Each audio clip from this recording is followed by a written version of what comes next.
Halo sahabatku. Selamat datang kembali di channel Cerita Momo, tempat di mana setiap kisah menguji emosi, membangkitkan keberanian, dan menyajikan akhir yang tak terduga. Apa kabar kalian hari ini? Semoga selalu sehat dan semangat ya. Siap-siap, karena kali ini Momo akan membawamu masuk ke dalam kisah yang benar-benar bisa memicu amarah dan menguras air mata. Kisah tentang Nania, seorang istri yang membeli rumah mewahnya sendiri, namun harus menelan pil pahit ketika suami dan ibu mertua bersatu untuk mengusirnya dari rumah itu. Mereka pikir Nania wanita lemah yang bisa diinjak-injak. Tetapi mereka tidak tahu, pembalasan ratu sejati selalu lebih manis dan menyakitkan. Penasaran bagaimana Nania membalikkan keadaan dalam waktu 24 jam? Sebelum kita masuk ke bab 1, malam pembentakan dan pengusiran dari rumah orang lain, Momo minta satu hal dari kalian. Jangan lupa like video ini, subscribe ke channel Cerita Momo, dan nyalakan lonceng notifikasinya agar kamu tidak ketinggalan setiap bab terbaru. Terakhir, coba komen di bawah, nama kamu, asal kota kamu, dan ketik, hadir. Biar Momo tahu siapa saja sahabat Momo yang paling setia.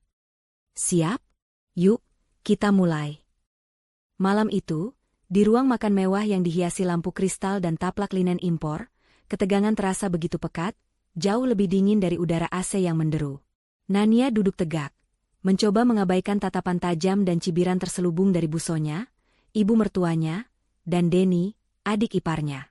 Di sampingnya, Arya, suaminya, terlihat sibuk dengan ponsel, memilih untuk menjadi netral dalam konflik yang sudah menjadi rutinitas harian. Padahal, bagi Nania, ia hanya terlihat seperti seorang pengecut yang enggan membela istrinya. Nania menghela napas panjang. Ia telah berusaha keras menyiapkan makan malam istimewa. Masakan Padang, menu kesukaan Arya, telah ia masak sendiri dengan resep rahasia yang ia pelajari khusus dari seorang chef ternama. Namun, seperti biasa, usahanya selalu berujung pada kekecewaan yang sengaja diciptakan oleh busonya.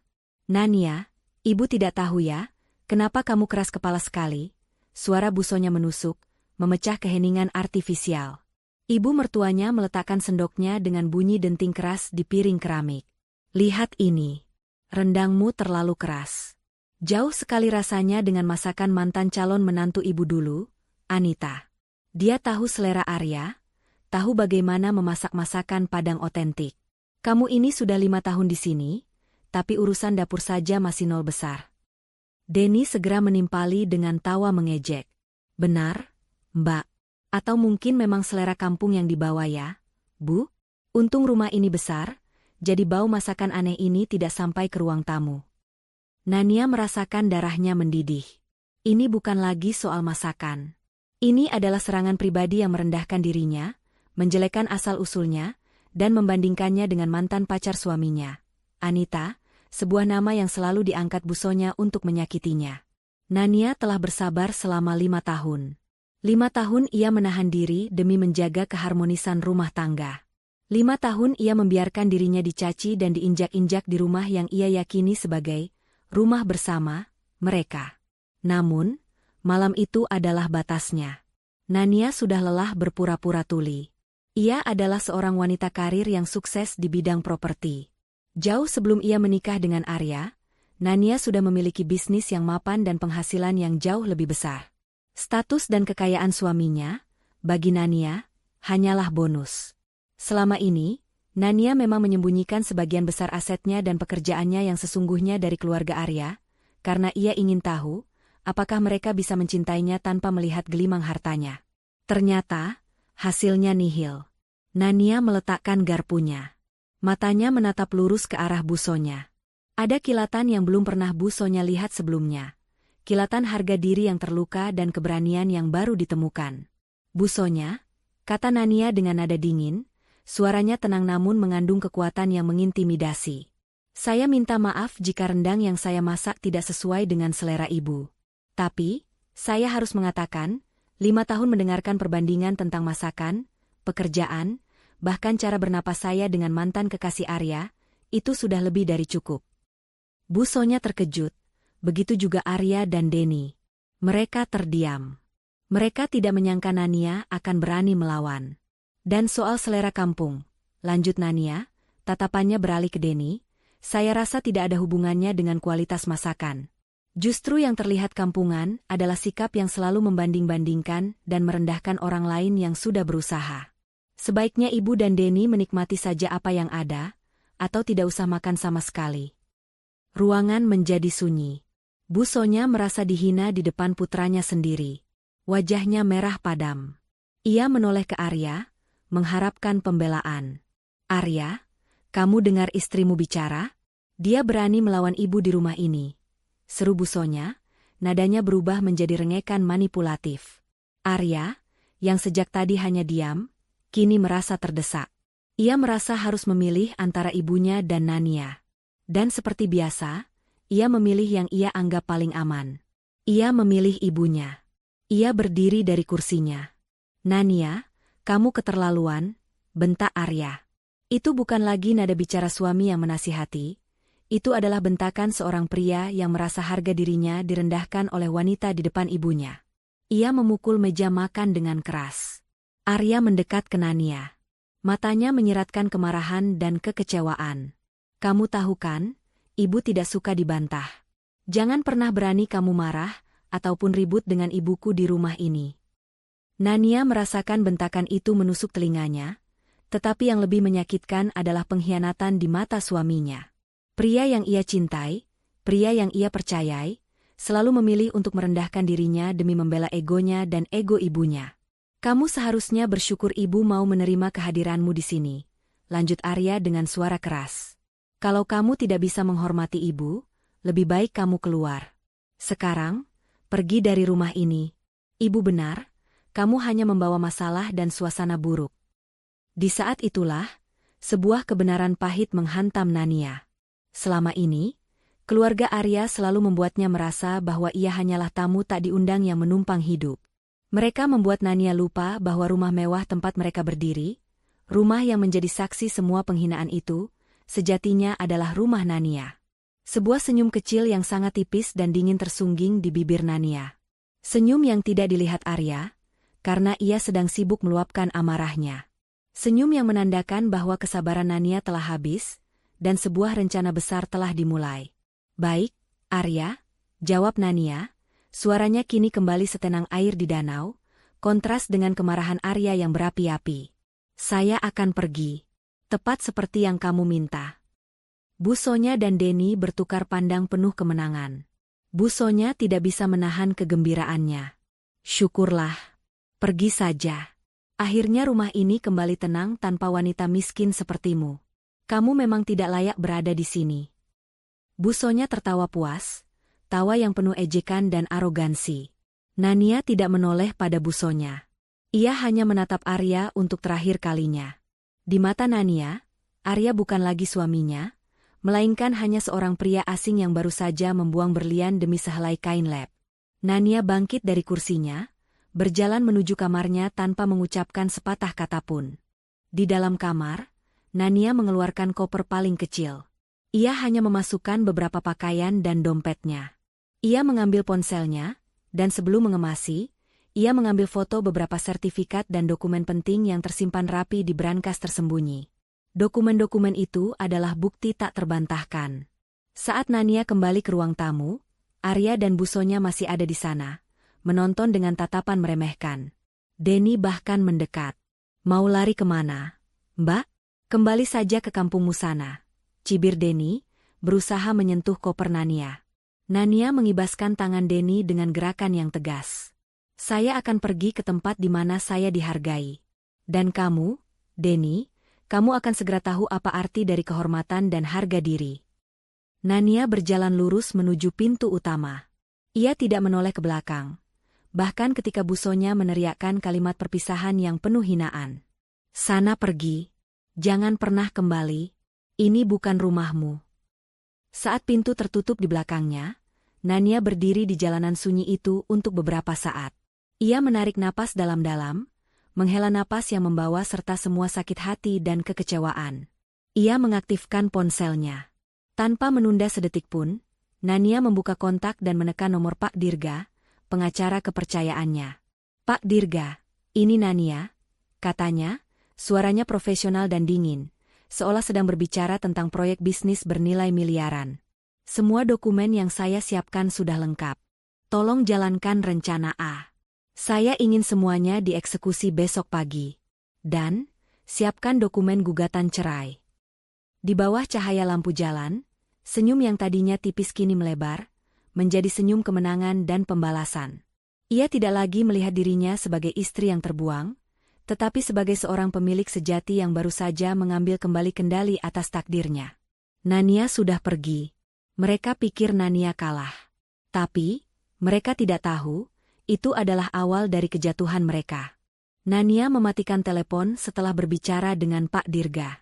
Ia kini berdiri di luar gerbang rumah mewah itu, tetapi ia tidak merasa kehilangan, melainkan merasakan sebuah kebebasan yang telah lama terenggut. Air mata sudah kering, yang tersisa hanyalah tekad baja. Keputusan untuk bertindak telah menghilangkan beban 5 tahun kepura-puraan. Dengan langkah mantap, Nania memesan taksi online menuju kediaman sahabatnya, Ria. Sementara itu, di dalam rumah, suasana masih diliputi euforia kemenangan palsu. Bu Sonya bersandar di sofa beludru, menyesap teh mahal, wajahnya berseri-seri. Ia merasa hari itu adalah kemenangan terbesar dalam hidupnya.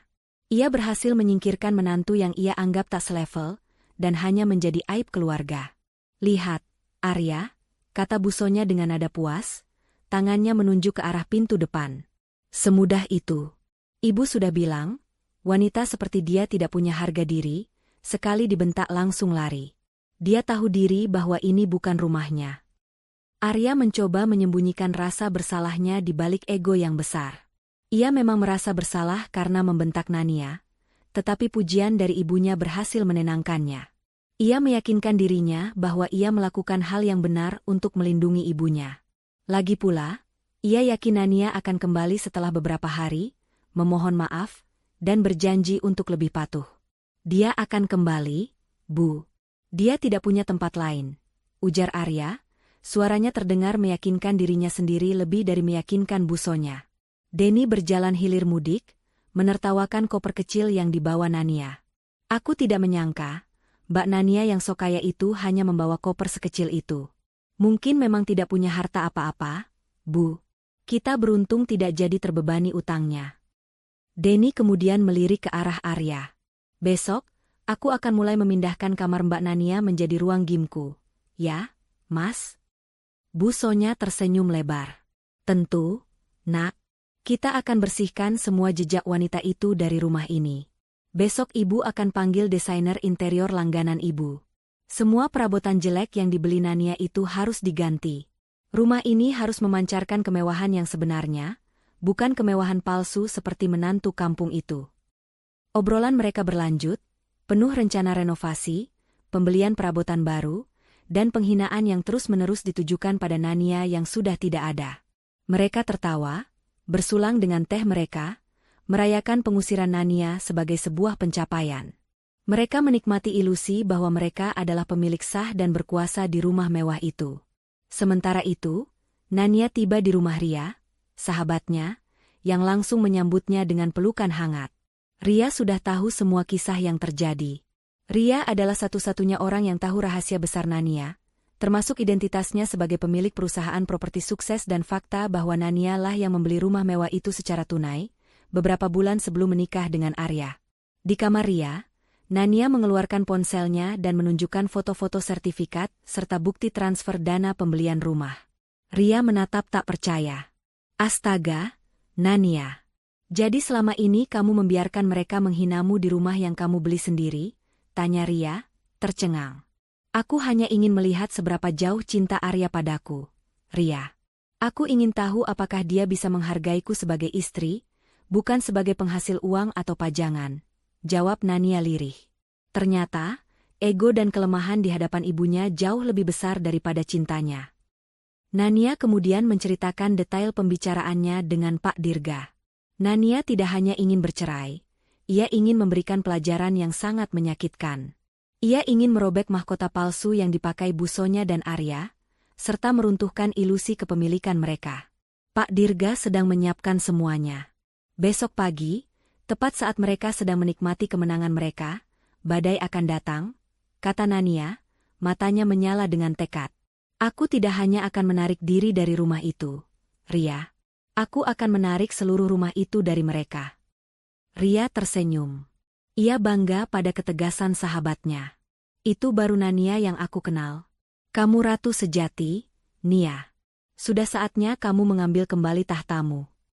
Sepanjang malam itu, Nania dan Ria tidak tidur. Mereka menyusun strategi dan memprediksi reaksi Arya dan Busonya. Nania tahu bahwa begitu kebenaran terungkap, Busonya akan histeris, dan Arya akan panik dan mencoba memohon. Nania menyiapkan hatinya untuk menghadapi semua itu. Ia memutus semua akses komunikasi dengan Arya. Keesokan paginya, di rumah mewah itu, Arya terlambat bangun. Busonya dan Denny sudah ada di ruang makan, merencanakan jadwal kunjungan desainer interior. Mereka bahkan sudah memindahkan beberapa barang Nania ke gudang belakang. Coba bayangkan, Denny, jika sofa yang dibeli Nania itu diganti dengan sofa kulit Itali yang ibu inginkan, pasti rumah ini terlihat semakin mahal, kata Busonya, menikmati kopi paginya. Tidak akan ada lagi bau masakan aneh. Kita akan mengadakan pesta dan mengundang semua relasi Arya untuk menunjukkan bahwa ibu yang berkuasa di sini. Saat mereka sedang menikmati obrolan penuh kesombongan itu, ponsel Arya berdering. Itu adalah nomor kantornya. Arya mengangkatnya dengan malas. Ia pikir itu hanya laporan harian. Namun, ekspresi wajahnya tiba-tiba berubah. Matanya membulat, nadanya yang tadinya sombong kini dipenuhi kepanikan. Apa maksudmu? Tarik dana? Dana apa? Jangan main-main, teriak Arya ke telepon. Busonya dan Denny menatapnya penuh tanya. Setelah mematikan telepon, Arya tampak benar-benar terguncang. Bu, ada apa ini? Perusahaan properti yang Arya kelola, yang menjadi sumber sebagian besar modal kita, baru saja membatalkan perjanjian investasi besar. Mereka bilang, penjamin utama kita menarik diri, kata Arya, suaranya bergetar. Busonya bingung. Penjamin utama? Siapa? Bukankah penjamin itu sudah lama dan sangat solid? Ya, Bu. Tapi mereka bilang penjamin itu ternyata adalah sebuah perusahaan di bawah naungan PT Mahkota Properti, dan seluruh dananya ditarik tiba-tiba. Penarikan ini akan membuat arus kas perusahaan Arya kacau balau, bahkan bisa dibilang bangkrut. Busonya terkejut. Mahkota Properti? Perusahaan apa itu? Kita tidak pernah dengar. Dan kenapa tiba-tiba bisa membatalkan? Arya menggeleng, bingung dan takut. Ia mencoba menelepon penjamin itu, tetapi tidak ada jawaban. Suasana ceria yang mereka rasakan tadi malam lenyap. Mereka tidak tahu bahwa ini hanyalah gerimis pertama sebelum badai hebat. Nania, melalui Pak Dirga, baru saja memberikan sentuhan awal dari pembalasannya, sedikit mengganggu stabilitas keuangan Arya untuk membuat mereka panik sebelum pukulan yang sebenarnya datang. Mereka masih berkutat dengan masalah finansial ini, mencoba mencari solusi, ketika bel pintu berbunyi. Siapa yang datang sepagi ini? Tanya Busonya kesal. Ia merasa terganggu. Pasti si Nania. Sudah dibilang jangan kembali, kenapa masih berani datang? Arya mencoba melihat dari jendela, tetapi pandangannya terhalang oleh pagar tinggi. Denny berjalan menuju pintu dengan sikap angkuh, siap mengusir Nania untuk kedua kalinya. Denny membuka pintu. Di hadapannya, berdiri seorang pria berjas mahal dengan wajah serius, didampingi dua petugas keamanan berseragam. Itu adalah Pak Dirga, pengacara kepercayaan Nania. Saya mencari saudara Arya dan Ibu Sonya, kata Pak Dirga, suaranya datar dan berwibawa. Anda siapa? Tanya Denny, merasa terintimidasi oleh penampilan Pak Dirga. Saya Pak Dirga, dan saya datang mewakili klien saya. Nania, jawab pengacara itu, membuat Busonya dan Arya yang menguping dari belakang langsung terkesiap. Busonya maju, mencoba bersikap angkuh. Mau apa kamu datang kemari? Kami tidak punya urusan dengan wanita itu lagi. Sudah saya bilang, sana pergi. Ini bukan rumahmu. Dan kamu, pengacara, jangan coba-coba mengancam kami di rumah kami sendiri. Pak Dirga tersenyum tipis. Senyum yang sama dinginnya dengan yang diperlihatkan Nania malam sebelumnya. Ia mengeluarkan sebuah amplop tebal. Tolong sampaikan pada mereka berdua, kata Pak Dirga kepada Denny, tanpa mempedulikan teriakan Busonya, bahwa kedatangan saya pagi ini adalah untuk menyerahkan surat peringatan resmi dan pemberitahuan eksekusi aset. Sesuai dengan dokumen ini, klien saya, Nania, meminta Saudara Arya, Ibu Sonya, dan Saudara Denny untuk segera mengosongkan rumah ini dalam waktu 24 jam. Bu Sonya dan Arya terdiam, lidah mereka keluh. Kata-kata Bu Sonya tadi malam, "Sana pergi. Ini bukan rumahmu," kini berbalik dan menghantam mereka dengan kekuatan penuh. Mereka belum menyadari kebenaran yang akan menghancurkan hidup mereka. Wajah Bu Sonya, yang tadinya memancarkan kesombongan, kini berubah menjadi campuran antara amarah dan kebingungan total.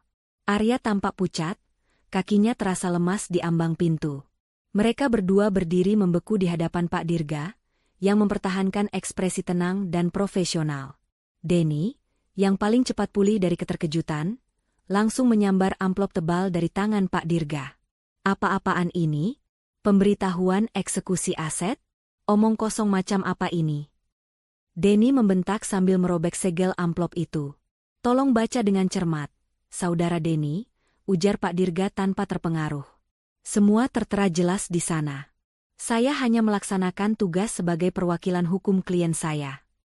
Bu Sonya merampas dokumen itu dari tangan Denny. Matanya menyapu teks legal yang rumit dengan panik. Ia mencari nama Arya sebagai pemilik, tetapi yang ia temukan berulang kali adalah satu nama, Nania. Di bagian bawah, tertera nama perusahaan pengembang properti besar sebagai penjual dan Nania sebagai pembeli tunggal. Terdapat stempel dan tanda tangan notaris yang sah. Bu Sonya merasa dunianya runtuh. Ini pasti palsu. Tipuan. Rumah ini dibeli oleh Arya. Uang Arya yang membelinya. Teriak Bu Sonya, suaranya melengking tinggi, memantul di dinding foyer mewah yang sebentar lagi bukan miliknya. Arya akhirnya tersadar dari keterkejutannya. Ia mendekat, tangannya gemetar saat melihat sertifikat hak milik yang jelas-jelas mencantumkan nama Nania sebagai pemilik tunggal. Pikiran Arya kalut. Ia mulai mengingat-ingat. Saat mereka akan membeli rumah ini 5 tahun lalu, Arya memang sibuk dengan proyek besar perusahaannya. Nania saat itu bersikeras bahwa ia ingin berpartisipasi dalam pembelian rumah impian mereka. Nania mengatakan, ia ingin menggunakan sebagian kecil dari dana warisan orang tuanya. Arya, yang menganggap uang Nania tidak seberapa dibandingkan asetnya, setuju. Arya merasa ia sudah terlalu sibuk dan meminta Nania mengurus semua administrasi, termasuk urusan bank dan notaris. Ia hanya menandatangani dokumen-dokumen penting yang disodorkan padanya tanpa pernah membaca isinya secara detail, karena ia terlalu percaya diri dan terlalu sibuk. Saat itu, Nania memang tidak berbohong. Ia mengatakan, sebagian kecil dana warisan, tetapi yang tidak Arya tahu adalah bahwa Nania saat itu sudah menjadi pemilik dan pendiri utama PT Mahkota Properti, perusahaan properti yang baru saja menarik investasi besar dari perusahaan Arya, seperti yang ia dengar di telepon tadi. Dana warisan yang dimaksud Nania adalah dana investasi dari perusahaan besarnya yang ia pinjamkan kepada dirinya sendiri. Nania dengan cerdik menggunakan kekuasaan dan jaringannya di bidang properti untuk menyelesaikan semua transaksi, mencantumkan namanya sebagai pemilik tunggal, sementara Arya hanya menjadi penjamin pinjaman hipotetik di atas aset yang bukan miliknya. Arya baru menyadari, ia telah ditipu oleh kepercayaan dirinya sendiri dan kecerdasan Nania yang selama ini ia remehkan. "Nania, dia melakukannya," bisik Arya, menyadari betapa bodohnya ia selama ini. "Dia sengaja melakukannya. Dia sengaja membuatku menandatangani dokumen tanpa melihat." "Trik yang cerdas," potong Pak Dirga, wajahnya tanpa emosi. "Klien saya, Nania, memang seorang arsitek properti yang sangat detail dan teliti. Sejak awal, ia ingin memastikan properti yang ia beli dengan kerja kerasnya tidak akan pernah disalahgunakan. Jadi, ia mendaftarkan kepemilikan mutlak atas namanya sendiri." Bu Sonya jatuh terduduk di lantai marmer, air matanya mulai mengalir, bukan air mata kesedihan, melainkan air mata kemarahan dan rasa malu yang luar biasa. Semua penghinaan yang ia lontarkan tentang wanita miskin dan menantu kampung kini berbalik menjadi bumerang yang menghancurkan. Ia tertawa puas ketika mengusir Nania, tetapi kini ia sendiri yang diusir dari istana yang ternyata bukan miliknya. "Mustahil. Ibu tidak percaya. Kami akan gugat kamu. Kami akan panggil pengacara kami." Bu Sonya berteriak histeris, menunjuk Pak Dirga dengan jari gemetar. Silakan, balas Pak Dirga singkat. Tetapi saya harus mengingatkan, surat ini juga mencantumkan status properti saat ini. Rumah ini sudah diagunkan kembali oleh Nania kepada bank untuk mendapatkan modal proyek baru. Jika kalian menolak keluar dalam 24 jam, maka bank akan berhak melakukan eksekusi paksa. Dan, sesuai perjanjian pranikah yang juga sudah ditandatangani oleh saudara Arya, semua aset yang didapatkan sebelum pernikahan, termasuk rumah ini, adalah milik pribadi Nania. Gugatan kalian tidak akan punya dasar kuat. Arya merasa lemas. Perjanjian pranikah itu. Nania memang pernah meminta Arya menandatanganinya, beralasan itu hanya formalitas untuk melindungi bisnis kecil-kecilan Nania. Arya, dengan arogansi khasnya, menandatanganinya tanpa membaca, menganggap aset Nania tak layak dipertimbangkan. Sementara kekacauan terjadi di rumah itu, Nania sedang duduk santai di teras rumah Ria, menikmati teh hangat dan matahari pagi yang cerah. Ria sedang sibuk membaca pesan singkat yang masuk dari Pak Dirga. Nia, Pak Dirga bilang Bu Sonya sudah hampir pingsan dan Arya terlihat seperti mayat hidup. Lapor Ria sambil tersenyum geli. Pemberitahuan eksekusi aset sudah diterima. Mereka panik mencari pengacara, tetapi semua pengacara top yang mereka hubungi adalah rekanan Pak Dirga dan menolak mengambil kasus ini. Nania memejamkan mata sejenak, merasakan kepuasan yang dingin. Ini bukan balas dendam yang didorong amarah sesaat, melainkan pembalasan yang dipertimbangkan matang, sebuah penarikan kembali harga diri yang telah lama ia biarkan terinjak. Bagus, Ria. Biarkan mereka merasa sedikit tekanan. Mereka harus tahu, harga diri seorang wanita yang mereka remehkan tidak ternilai harganya, kata Nania.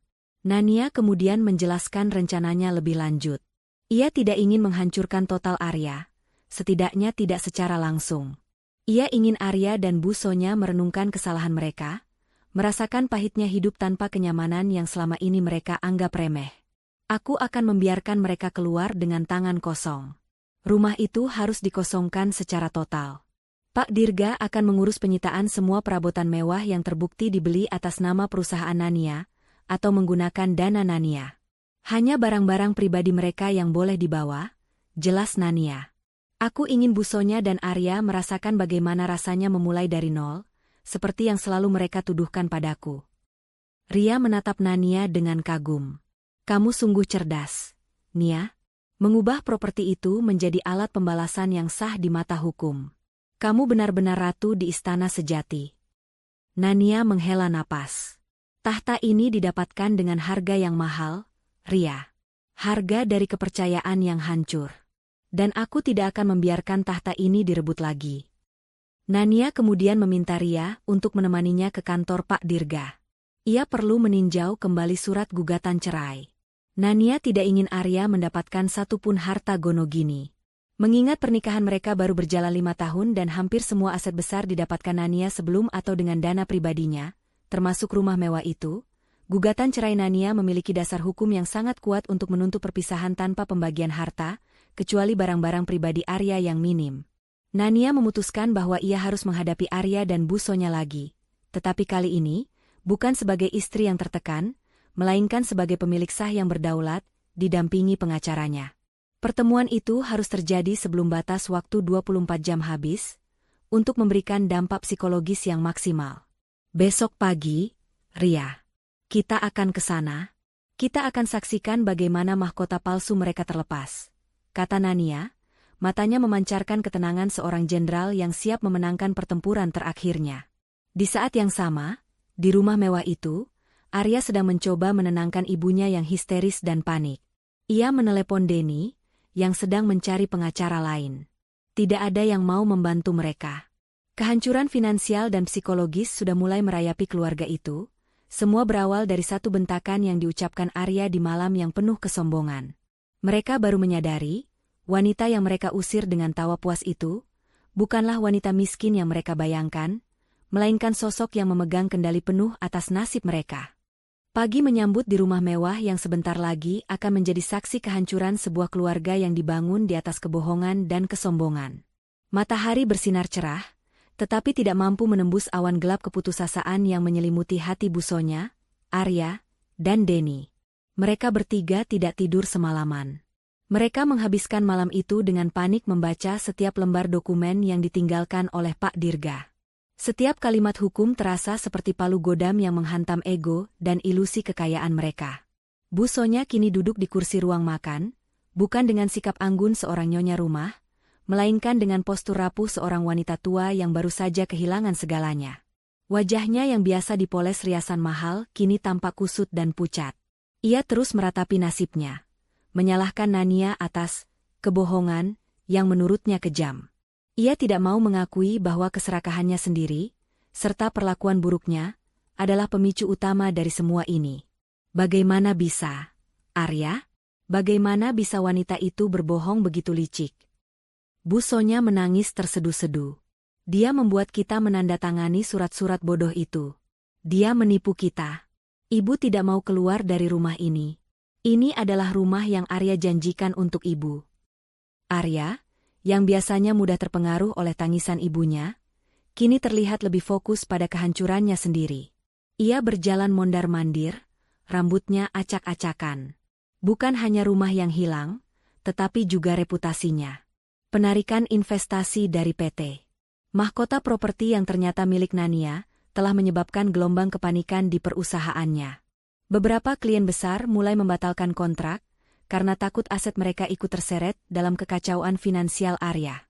Semalam, Arya sempat menelepon beberapa rekannya, tetapi respon yang ia terima hanyalah penolakan dingin dan peringatan untuk segera menyelesaikan masalah internal. Bukan hanya rumah ini, Bu. Perusahaan Arya juga sedang diambang kehancuran, kata Arya, suaranya serak. Nania benar-benar cerdas. Dia menyerang kita dari semua lini. Dia tahu kelemahan Arya adalah modal itu. Dia tahu kelemahan ibu adalah rumah ini. Dia merencanakan semua ini sejak lama. Denny, yang tadinya angkuh, kini duduk terdiam. Ia mencoba menghubungi beberapa pengacara kenalannya, tetapi hasilnya nihil. Nania, melalui jaringan Pak Dirga yang luas, tampaknya telah memblokir semua jalan keluar hukum bagi keluarga itu. Denny yang biasanya gemar menghamburkan uang Arya kini, merasakan ketakutan nyata akan masa depan yang tidak terjamin. Ia baru menyadari bahwa kemewahan yang ia nikmati selama ini ternyata bergantung pada ilusi kekayaan yang diciptakan oleh Nania dan ditarik olehnya. Lalu kita harus kemana? Mas? Uangku hanya cukup untuk menyewa kamar kos sempit, tanya Denny dengan nada khawatir. Ia terbiasa hidup mewah dan tak terbayang harus tinggal di tempat yang sempit dan kurang layak. Kita akan coba telepon Nania lagi, putus Arya, meraih ponselnya. Ia yakin, setelah semua yang terjadi, Nania pasti akan merasa kasihan. Ia akan merayu, memohon, dan berjanji untuk berubah. Ia yakin Nania masih mencintainya. Namun, semua panggilan Arya langsung masuk ke kotak suara. Nania telah memblokir nomornya. Arya mencoba menelepon Ria, berharap Ria bisa menjadi perantara, tetapi Ria juga melakukan hal yang sama. Kemarahan Arya mulai membuncah lagi, bercampur dengan rasa tak berdaya. Ia merasa dirinya benar-benar terputus dan terisolasi. Dia tidak menjawab. Dia benar-benar memutuskan hubungan dengan kita, teriak Arya frustrasi. Ia melemparkan ponselnya ke sofa. Wanita gila. Dia ingin kita berlutut di depannya. Bu Sonya bangkit, matanya merah. Kita tidak boleh berlutut. Kita harus tunjukkan bahwa kita tidak takut. Arya, ibu akan bertahan di sini. Ibu akan panggil tetangga dan media. Ibu akan buat Nania malu karena telah menipu dan mengusir mertua serta suaminya sendiri. Arya menggeleng lemah. Jangan, Bu. Pak Dirga sudah menyertakan peringatan keras. Jika kita melawan, ban yang akan turun tangan, dan itu akan jauh lebih buruk. Reputasi kita akan hancur total. Kita harus keluar, demi menyelamatkan apapun yang tersisa. Sementara kegelapan dan kepanikan meliputi rumah itu, di kediaman Ria, suasananya sangat kontras. Nania duduk di meja kerja Ria, memantau email dan laporan dari Pak Dirga. Ia mengenakan pakaian kasual yang rapi, wajahnya tampak tenang dan memancarkan aura profesional yang kuat. Ria sedang menyiapkan sarapan sehat untuk Nania. Ini, Nia. Sarapan ratu yang sedang menyiapkan eksekusi, canda Ria sambil meletakkan sepiring oatmeal buah di depan Nania. Nania tersenyum tipis. Terima kasih, Ria. Aku butuh energi. Hari ini adalah hari besar. Bukan hari balas dendam, tetapi hari penegakan keadilan dan harga diri. Pak Dirga mengirimkan laporan terakhir. Semua prosedur sudah disiapkan. 2 buah truk pengangkut aset dan tim kurir sudah siap bergerak. Pak Dirga juga telah mengantongi surat perintah resmi dari pengadilan yang dikeluarkan dini hari tadi, untuk memastikan proses penarikan aset berjalan lancar dan tanpa perlawanan hukum. Nania menghela napas panjang. Ia mengambil cangkir tehnya, matanya menatap jauh keluar jendela. Ia tidak merasa bahagia atas penderitaan Arya dan ibunya, tetapi ia merasa lega karena ia akhirnya mengambil kembali kendali atas hidupnya. Ia sadar, ia harus bersikap kejam untuk menghentikan siklus kekerasan emosional yang telah berlangsung lama. Ria, aku akan menuju ke kantor Pak Dirga sekarang. Aku ingin memastikan semua detail berjalan sesuai rencana, kata Nania sambil berdiri. Aku ikut. Aku harus melihat reaksi mereka secara langsung, balas Ria antusias. Nania menggeleng. Tidak, Ria. Aku ingin kamu tetap di sini. Pertemuan dengan mereka akan terlalu emosional. Aku butuh kamu sebagai jangkar ketika aku kembali. Biarkan Pak Dirga yang menjalankan tugasnya. Aku hanya akan muncul ketika waktu eksekusi tiba, sebagai pemilik sah yang memberikan izin. Nania kemudian menjelaskan bahwa ia tidak ingin langsung berhadapan dengan Arya dan Busonya saat penyitaan barang dimulai. Ia ingin mereka melihat otoritas hukum yang beraksi terlebih dahulu. Baru setelah mereka benar-benar putus asa, Nania akan muncul sebagai pemegang keputusan terakhir. Setelah Nania pergi, keheningan kembali menyelimuti rumah mewah itu. Busonya masih menangis, sementara Arya dan Denny mulai mengemasi barang-barang pribadi mereka dengan tergesa-gesa dan frustrasi. Mereka hanya bisa membawa koper berisi pakaian dan barang-barang yang bisa mereka buktikan sebagai hadiah, atau dibeli dengan uang pribadi yang sangat minim. Pikiran mereka dipenuhi penyesalan. Busonya menyesal telah menertawakan Nania. Arya menyesal telah membentak dan mengusir istrinya. Denny menyesal telah ikut-ikutan meremehkan Nania. Namun, penyesalan itu datang terlambat, bercampur dengan kemarahan dan kebencian yang mendalam pada Nania yang kini mereka anggap sebagai musuh yang kejam. Mereka tidak menyadari, mereka sendirilah yang menanam benih-benih kehancuran itu 5 tahun lalu. Jam terus berdetak, mendekati batas waktu yang diberikan Pak Dirga. Keluarga itu masih berharap keajaiban akan terjadi, atau Nania akan berubah pikiran. Mereka sama sekali tidak menyadari bahwa di balik gerbang rumah itu, armada yang dipimpin oleh Pak Dirga sudah mulai bergerak perlahan menuju istana palsu mereka. Waktu menunjukkan pukul 9 pagi. 24 jam batas waktu yang diberikan oleh Pak Dirga sudah hampir habis. Di dalam rumah mewah yang diselimuti kemewahan semu, Busonya duduk di sofa ruang tamu. Ia masih mengenakan piyama, rambutnya berantakan, dan matanya bengkak karena menangis semalaman. Ia memeluk sebuah bantal sofa seolah itu adalah perisai terakhirnya. Arya dan Denny berdiri di dekat jendela, sesekali mengintip keluar gerbang tinggi. Mereka berharap melihat taksi atau mobil pribadi Nania yang datang sendirian, membawa permohonan damai dan tawaran untuk membatalkan semua tuntutan. Mereka masih berharap Nania akan luluh karena cinta dan belas kasihan. Arya, kamu yakin Nania akan datang? Tanya Busonya, suaranya parau. Dia tidak mungkin sekejam ini pada kita. Dia pasti datang untuk bernegosiasi.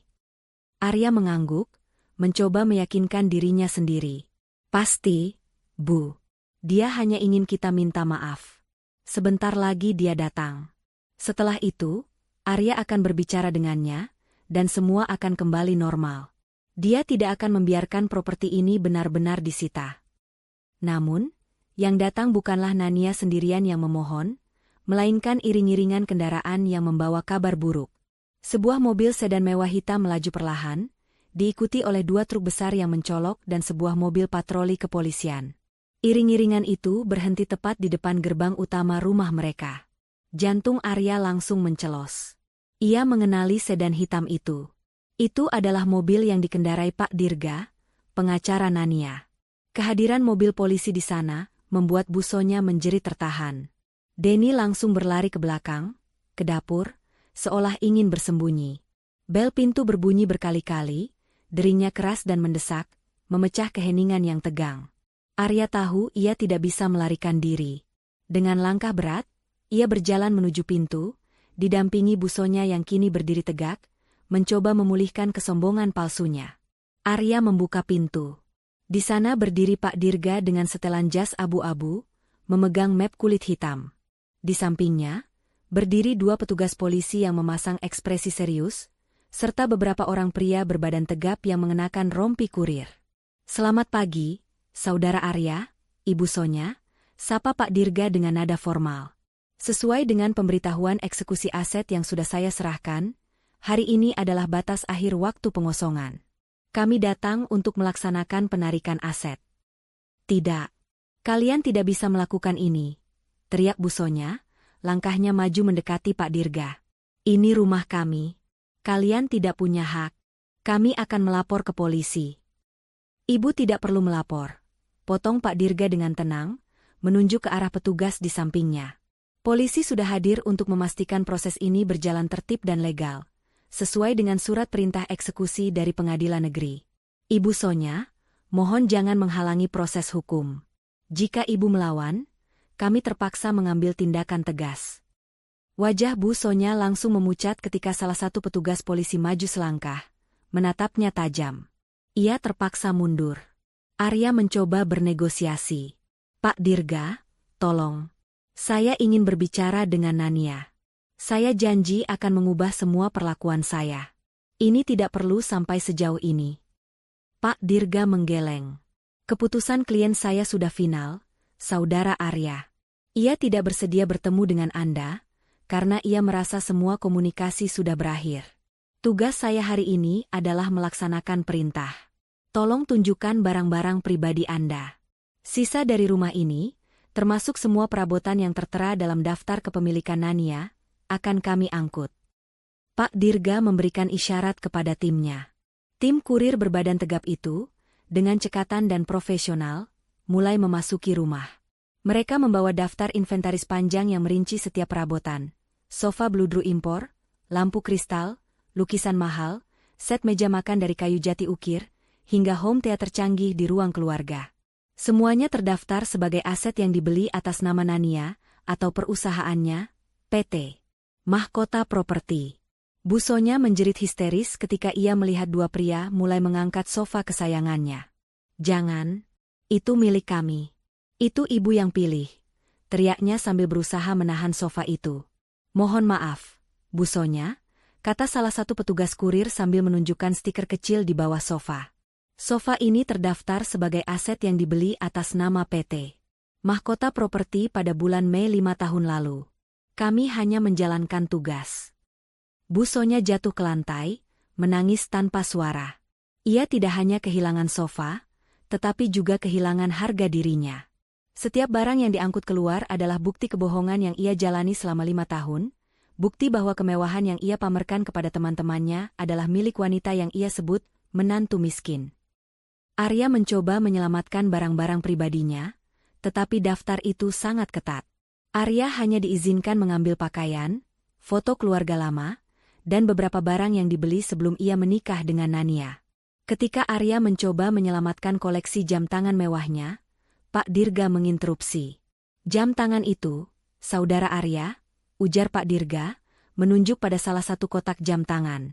"Itu adalah hadiah dari Nania pada ulang tahun Anda 2 tahun lalu. Hadiah itu dikategorikan sebagai aset yang dibeli Nania. Anda hanya bisa membawanya jika Nania mengizinkan. Dan sejauh ini, izin itu belum diberikan." Arya merasa hancur. Ia tidak hanya diusir, tetapi ia juga dilucuti dari semua simbol status yang selama ini ia banggakan. Bahkan hadiah pun tidak bisa ia bawa. Sementara kekacauan terjadi di dalam rumah, Denny muncul dari dapur, mencoba menyelinap keluar lewat pintu belakang. Namun, petugas kurir lain sudah berjaga di sana. Denny terperangkap dan dipaksa kembali ke ruang tamu.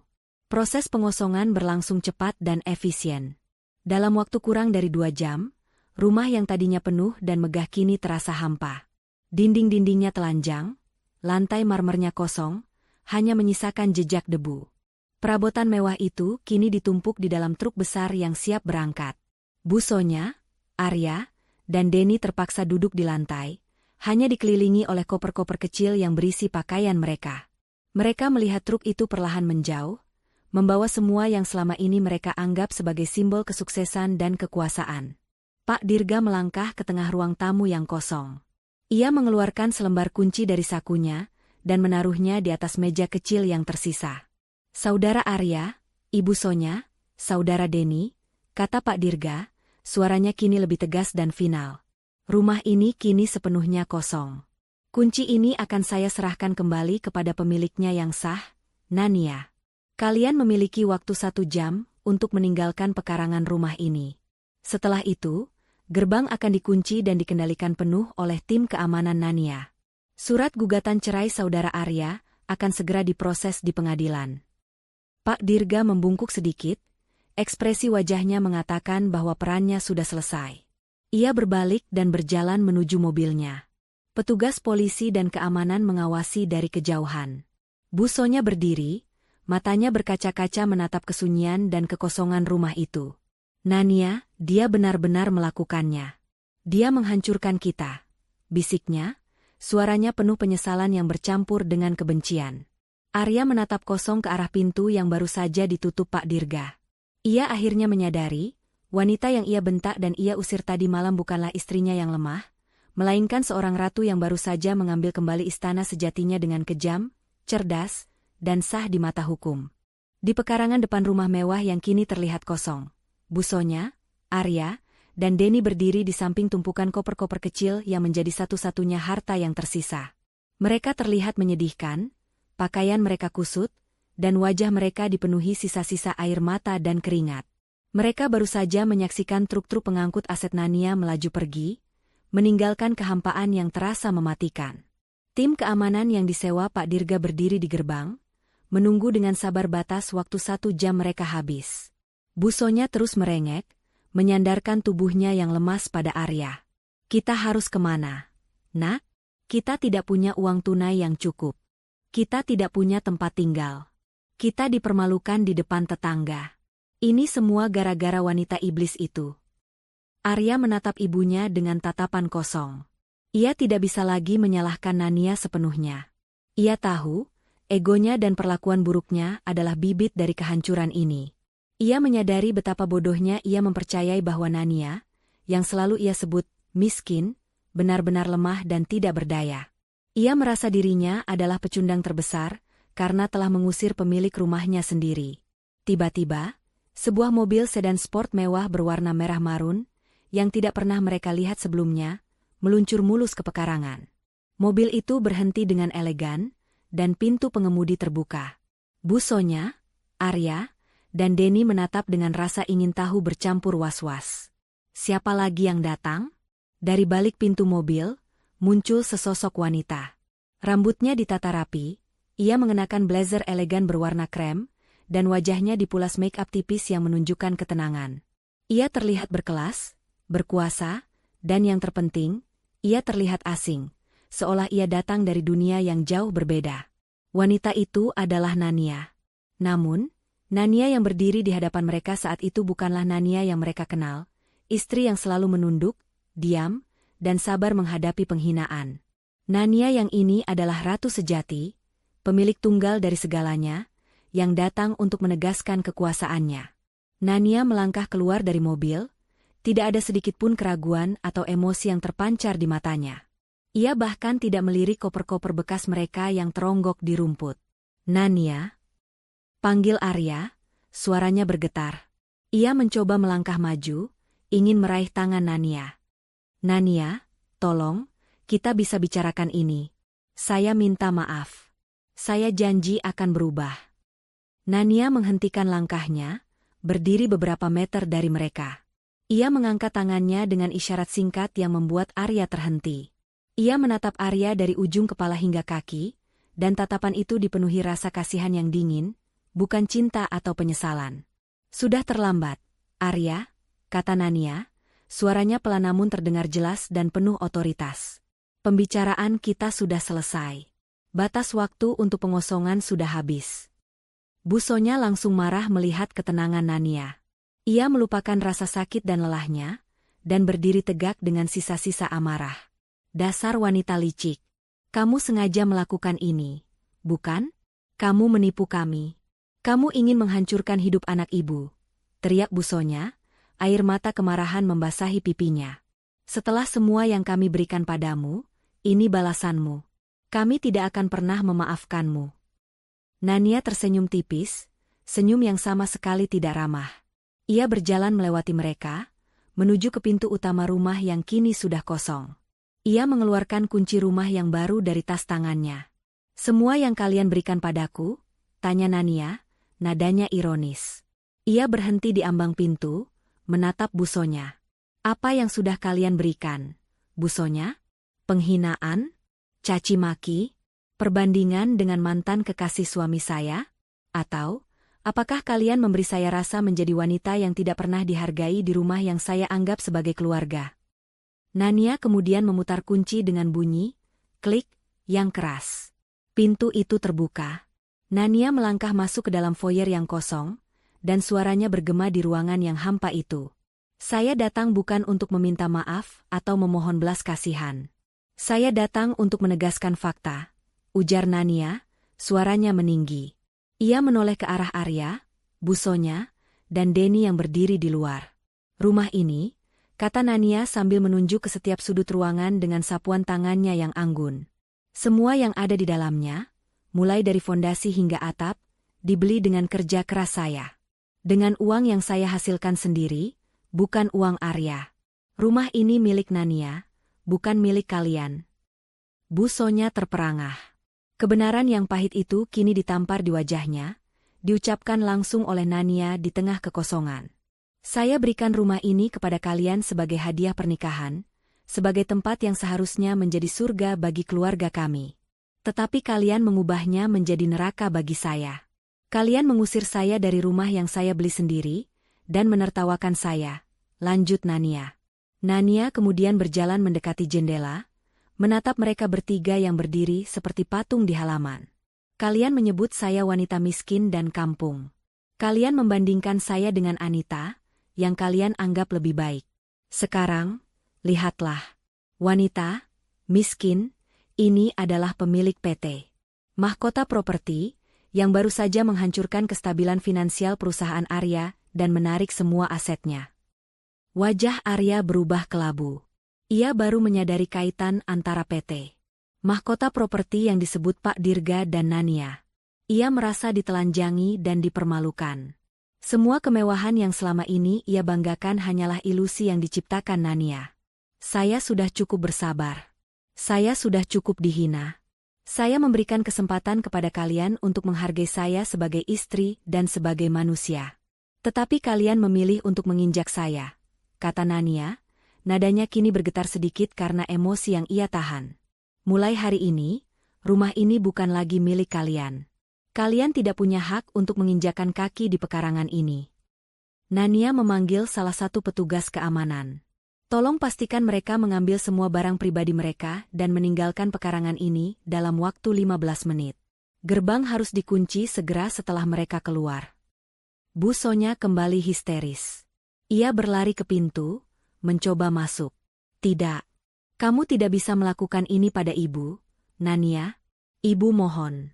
Ibu janji tidak akan mengulanginya lagi. Ibu akan menghormatimu. Ibu minta maaf. Tangisan Busonya kini terdengar nyata dan memohon, tetapi Nania sudah mati rasa. Ia melihat ke belakang, ke arah Busonya yang kini berlutut di ambang pintu. Permintaan maaf yang datang setelah kehilangan segalanya, itu bukan penyesalan. Busonya, kata Nania dingin. Itu hanya ketakutan. Selamat tinggal. Nania menutup pintu di hadapan wajah Busonya. Bunyi, cekrek, dari kunci yang berputar terasa seperti bunyi penutupan bab kehidupan Arya, Busonya, dan Denny. Di balik pintu, Busonya menjerit-jerit, memukul-mukul pintu dengan tangannya. Arya menarik ibunya menjauh, air matanya menetes, bukan karena kasihan pada ibunya, melainkan karena malu dan kesadaran akan masa depan yang suram. Mereka bertiga akhirnya menyeret koper-koper mereka keluar dari gerbang. Gerbang itu tertutup di belakang mereka dengan bunyi yang berat, di bawah pengawasan ketat tim keamanan.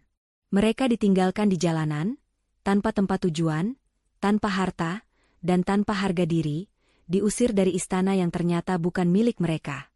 Nania berdiri di tengah ruang tamu yang kosong, menghirup udara baru yang terasa damai. Ia tersenyum lega. Babak hidupnya yang penuh kepalsuan telah berakhir.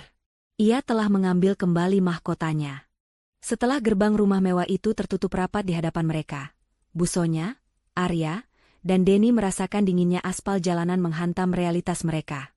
Mereka tidak hanya kehilangan tempat tinggal, mereka kehilangan martabat dan ilusi kekuasaan yang selama ini mereka pelihara. Mereka terpaksa menyeret koper-koper mereka menjauh dari lingkungan elit itu, berusaha menghindari tatapan ingin tahu dari tetangga yang mungkin menyaksikan aib keluarga mereka. Arya, yang selama ini terbiasa mengendarai mobil mewah, kini harus menumpang taksi online bersama ibu dan adiknya, berdesakan dengan koper-koper.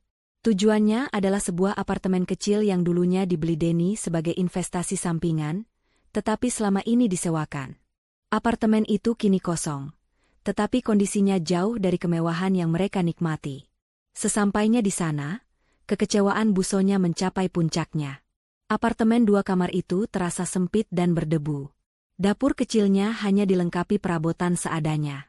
Tidak ada kolam renang, tidak ada pelayan, dan yang paling menyakitkan bagi Busonya, tidak ada ruang untuk pamer. "Ini tempat apa, Arya?" tanya Busonya dengan nada jijik, menatap dinding yang dicat kusam. "Ibu tidak bisa tinggal di tempat kumuh seperti ini. Bagaimana jika teman-teman arisan ibu tahu?" Arya hanya bisa menghela napas. "Kita tidak punya pilihan lain, Bu. Semua rekening kita sedang dibekukan karena masalah perusahaan. Semua kartu kredit Arya sudah mencapai batas limit. Inilah satu-satunya aset yang tersisa yang tidak bisa disentuh Nania." Denny segera mengunci diri di salah satu kamar. Ia mulai panik karena menyadari bahwa gaya hidup mewahnya yang bergantung pada Arya telah berakhir. Ia mencoba menghubungi teman-temannya untuk meminjam uang, tetapi kabar tentang kejatuhan finansial Arya sudah menyebar. Teleponnya dijawab dengan alasan yang dibuat-buat atau langsung dimatikan. Di malam hari, suasana di apartemen itu sangat mencekam. Busonya menolak makan. Ia terus menyalahkan Nania dan menangisi kemewahan yang hilang. Arya mencoba menenangkan ibunya, tetapi ia sendiri sedang berjuang menghadapi kenyataan pahit. Perusahaannya kini berada di ujung tanduk kebangkrutan. Ia mencoba menelepon Pak Dirga, tetapi teleponnya hanya dijawab oleh sekretaris yang dingin, yang menyampaikan bahwa semua komunikasi harus melalui jalur hukum. Keesokan harinya, Arya dan Busonya terpaksa menghadapi realitas yang baru. Mereka harus menghemat. Busonya yang seumur hidupnya selalu dilayani kini harus mencuci pakaian sendiri dan membersihkan apartemen. Hal ini hanya menambah amarahnya terhadap Nania. Wanita itu, dia benar-benar iblis, ratap Busonya. Dia harus membayar semua ini. Arya, kita harus balas dendam. Arya, yang kini mulai disibukkan dengan upaya putus asa untuk menyelamatkan perusahaannya, hanya bisa menanggapi dengan pasrah. Kita tidak bisa melakukan apa-apa, Bu. Semua ada di tangan Nania. Dia memegang semua kendali, dari finansial hingga hukum. Sementara itu, Nania menjalani kehidupan yang sangat berbeda. Ia kembali ke rumah mewahnya, tetapi kini ia menatanya ulang. Ia membiarkan rumah itu tetap minimalis dan fungsional. Ia menjadikan salah satu ruangan sebagai kantor pribadinya yang canggih, memimpin PT Mahkota Properti secara langsung. Beberapa hari setelah eksekusi, Nania bertemu dengan Pak Dirga di kantornya untuk membahas gugatan cerai. Gugatan cerai sudah didaftarkan. Nania, jelas Pak Dirga. Berdasarkan perjanjian pranikah dan bukti kepemilikan aset yang kuat, kasus Anda sangat solid. Tidak ada harta gono gini yang akan didapatkan Arya. Anda hanya perlu bersabar menghadapi proses sidang. Bagaimana reaksi Arya dan ibunya? Tanya Nania, nadanya tenang, tetapi ia ingin tahu sejauh mana dampak pembalasannya. Arya mencoba menghubungi Anda dan saya berkali-kali. Busonya mengirimkan pesan-pesan bernada ancaman dan permohonan yang saling bertolak belakang melalui email lama Anda. Mereka putus asa, jawab Pak Dirga. Secara hukum, mereka tidak berdaya. Mereka sedang fokus mengurus kebangkrutan perusahaan Arya. Nania, Anda sudah menang. Nania mengangguk. Kemenangan ini bukan untuk euforia, Pak Dirga. Kemenangan ini adalah untuk mengembalikan harga diri. Saya ingin ini selesai dengan cepat. Saya ingin menutup bab ini. Pak Dirga kemudian mengajukan tawaran mediasi terakhir.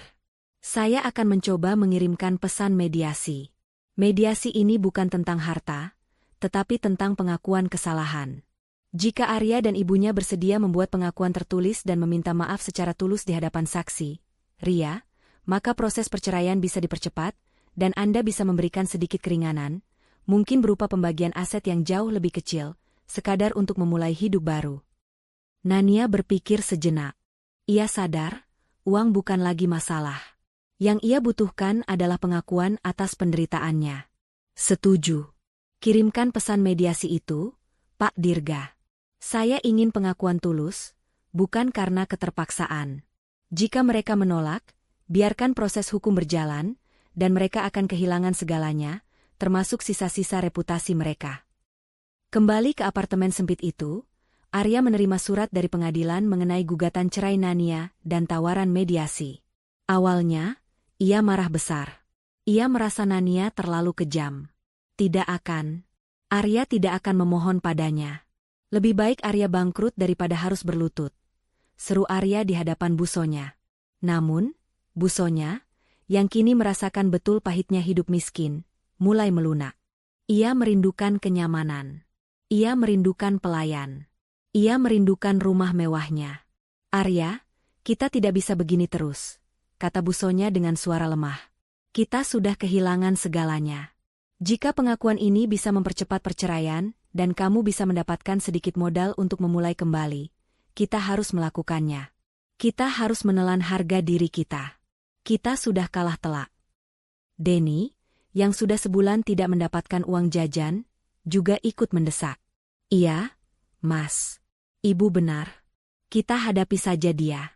Kita pura-pura tulus, yang penting kita bisa bangkit lagi. Melihat ibu dan adiknya sudah menyerah, ego Arya akhirnya runtuh. Ia sadar bahwa ia telah membawa kehancuran bagi keluarganya. Demi menyelamatkan sisa-sisa martabat dan masa depan mereka, ia harus mengikuti permainan Nania. Arya menelepon Pak Dirga, menyetujui pertemuan mediasi dan permintaan Nania. Nania telah mendapatkan yang ia inginkan, penyerahan total. Pertemuan mediasi dijadwalkan di sebuah kafe netral, dengan Ria sebagai satu-satunya saksi yang diizinkan hadir oleh Nania. Arya dan Busonya akhirnya akan menghadapi Nania, bukan di ruang pengadilan, tetapi dalam pertemuan yang akan menguji kejujuran dan ketulusan penyesalan mereka. Pertemuan mediasi itu diadakan di sebuah kafe minimalis yang tenang, jauh dari hiruk-pikuk kota. Nania tiba lebih dulu, didampingi Ria. Nania terlihat tenang dan anggun dalam balutan pakaian kerja yang formal, memancarkan aura seorang pebisnis sukses. Ria duduk di sampingnya, siap menjadi saksi bisu dan penyokong moral. Tak lama kemudian, Arya dan Busonya tiba. Wajah mereka menunjukkan kelelahan dan ketegangan. Busonya, yang biasanya selalu tampil mewah, kini hanya mengenakan pakaian sederhana dan riasan tipis yang gagal menutupi lingkaran hitam di bawah matanya. Arya terlihat lesu dan canggung. Ia menyadari betapa jauhnya jarak antara dirinya yang sekarang dengan Nania yang berdiri tegak di hadapannya. Mereka duduk di seberang Nania. Keheningan yang tercipta terasa berat, diwarnai penyesalan dari satu sisi dan ketenangan yang dingin dari sisi lain. Terima kasih sudah datang, ujar Nania, suaranya datar. Seperti yang Pak Dirga sampaikan, pertemuan ini adalah kesempatan terakhir untuk menyelesaikan perceraian ini secara damai dan cepat. Syaratnya tunggal, pengakuan tulus. Busonya mencoba bicara terlebih dahulu, tetapi suaranya tercekat. Arya menghela napas, menatap Nania dengan mata berkaca-kaca.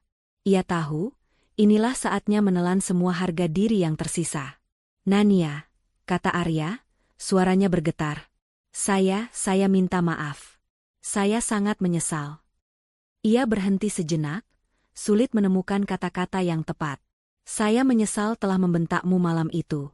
Saya menyesal telah mengusirmu dari rumah yang seharusnya menjadi milik kita, padahal rumah itu adalah milikmu. Saya bodoh, Nania. Saya dibutakan oleh arogansi dan kelemahan saya sendiri di hadapan ibu. Saya selalu meremehkanmu, menganggapmu hanya sebagai istri yang penurut. Saya tidak pernah melihatmu sebagai wanita cerdas yang sudah bekerja keras dan memiliki segalanya. Arya menunduk. Saya mengakui semua kesalahan saya. Perusahaan saya hancur. Saya kehilangan semua yang saya banggakan. Dan itu adalah konsekuensi dari kebodohan dan keangkuhan saya. Saya bersalah, Nania. Busonya, yang menyaksikan anaknya terpuruk, kini membiarkan air matanya mengalir. Ia melihat Nania yang kini berkuasa, dan ia tahu, dirinya harus mengakui kekalahannya. Ia mencondongkan tubuhnya ke depan. Nania, ibu juga minta maaf, bisik Busonya, suaranya dipenuhi penyesalan. Ibu benar-benar minta maaf atas semua kata-kata ibu. Atas perbandingan dengan Anita, atas semua hinaan tentang dirimu yang miskin dan kampung.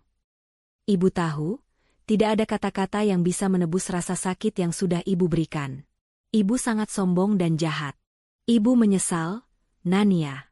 Ibu merindukan kenyamanan, tapi yang lebih ibu rindukan adalah kedamaian yang hilang karena kejahatan ibu sendiri. Busonya terisak. Ia berlutut di kursi, mencoba meraih tangan Nania.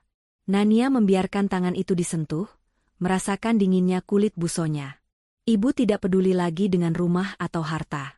Ibu hanya ingin kamu tahu, ibu benar-benar menyadari, kamu adalah wanita yang jauh lebih berharga daripada semua mantan atau calon menantu yang pernah ibu harapkan. Maafkan ibu, Nania. Ria, yang menyaksikan adegan itu, merasa terharu. Ia tahu, penyesalan itu mungkin datang terlambat, tetapi itu adalah pengakuan yang Nania butuhkan. Nania menarik tangannya perlahan. Ia menatap Busonya dan Arya. Saya menerima permintaan maaf kalian, kata Nania. Bukan sebagai suami dan mertua, tetapi sebagai dua manusia yang akhirnya mengakui kesalahan mereka. Nania kemudian mengeluarkan 2 lembar dokumen dari tasnya dan menyerahkannya kepada Arya. Itu adalah salinan keputusan gugatan cerai yang sudah disetujui untuk dimediasi, dan 1 lembar cek. Saya akan mempermudah proses perceraian.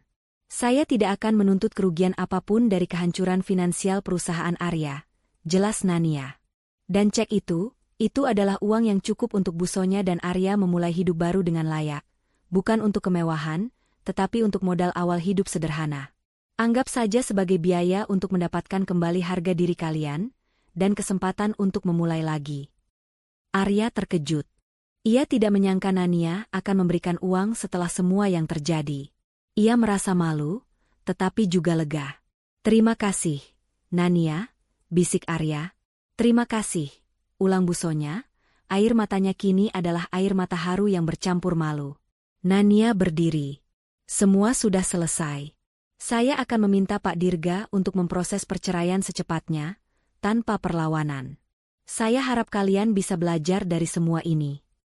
Nania berjalan menjauh, meninggalkan Arya dan Busonya di kafe itu. Ia telah menutup pintu masa lalunya. Kemenangan terbesarnya bukanlah mendapatkan kembali rumah mewah, melainkan meninggalkan semua beban emosional dan memulai hidup sebagai Nania, ratu sejati yang memegang kendali penuh atas takdirnya. Setelah pertemuan mediasi yang emosional itu, proses perceraian Nania dan Arya berjalan dengan sangat cepat dan mulus. Nania secara resmi kembali menjadi wanita lajang yang berdaulat, memegang kendali penuh atas aset dan masa depannya. Seluruh urusan hukum ditutup tanpa drama lebih lanjut, memungkinkan Nania untuk sepenuhnya fokus pada karir dan dirinya sendiri. Rumah mewah itu, yang kini telah ditata ulang sesuai selera Nania yang minimalis dan profesional, menjadi markas besarnya. Nania tidak lagi menyembunyikan identitasnya. Ia tampil di depan umum sebagai pemilik tunggal PT Mahkota Properti, seorang developer properti visioner yang cerdas dan tangguh. Keberaniannya dalam menghadapi masalah rumah tangga menjadi kisah inspiratif yang menyebar di kalangan pebisnis. Ia mendapatkan rasa hormat yang mendalam dari rekan kerja dan teman-temannya, terutama Ria, yang selalu menjadi support sistem setianya.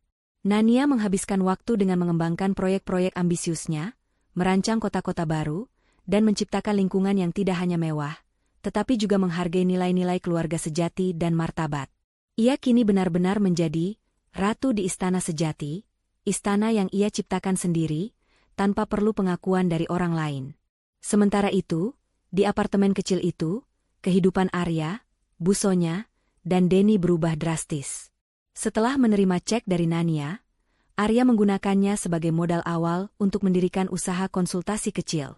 Bu Sonya dan Denny awalnya masih merengek dan menuntut kemewahan, tetapi kekalahan telak dan pengakuan yang mereka buat di hadapan Nania tampaknya meninggalkan bekas yang dalam. Arya memaksa ibunya untuk hidup sederhana. Bu Sonya, setelah melalui masa penyesalan yang panjang, perlahan mulai melunak. Ia mulai belajar memasak sendiri, bukan masakan mewah, melainkan masakan rumahan sederhana. Ia kini lebih menghargai setiap tetes air dan setiap suap makanan. Ia tidak lagi sombong. Ia bahkan mulai bergaul dengan ibu-ibu tetangga yang sederhana, dan ia mulai belajar arti dari kerendahan hati. Denny juga terpaksa mencari pekerjaan. Ia tidak bisa lagi bergantung pada Arya yang kini harus memulai dari nol. Ia berhasil mendapatkan pekerjaan sebagai staf pemasaran di sebuah perusahaan kecil. Kehidupan barunya yang serba terbatas mengajarkan Denny bahwa kemewahan sejati adalah hasil dari kerja keras, bukan dari warisan atau koneksi. Suatu sore, Bu Sonya menelepon Ria. Suaranya terdengar tulus. Ia tidak meminta bantuan, melainkan hanya ingin bertanya kabar Nania dan menyampaikan rasa terima kasih. "Ria, tolong sampaikan pada Nania," kata Bu Sonya dengan suara tenang. Ibu tahu dia tidak akan pernah mau berbicara dengan ibu lagi. Tapi ibu berterima kasih. Uang yang dia berikan bukan hanya uang, tetapi kesempatan. Dia memberi kami pelajaran yang tidak pernah bisa kami dapatkan saat kami berada di puncak kesombongan. Ria menyampaikan pesan itu kepada Nania. Nania hanya tersenyum. Ia tidak menjawab, tetapi ia merasa lega.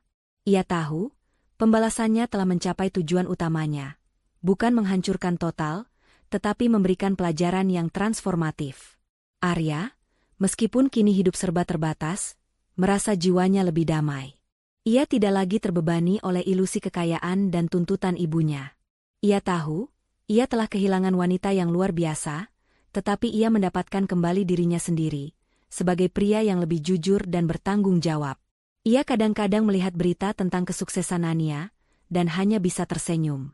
Ia bangga, meskipun ia tahu ia tidak berhak lagi berada di sisi ratu itu. Nania telah memenangkan segalanya. Ia sukses dalam karir, bebas dari hubungan toksik, dan yang paling penting, ia telah membuktikan bahwa harga diri seorang wanita tidak dapat dibeli atau diinjak-injak oleh siapapun.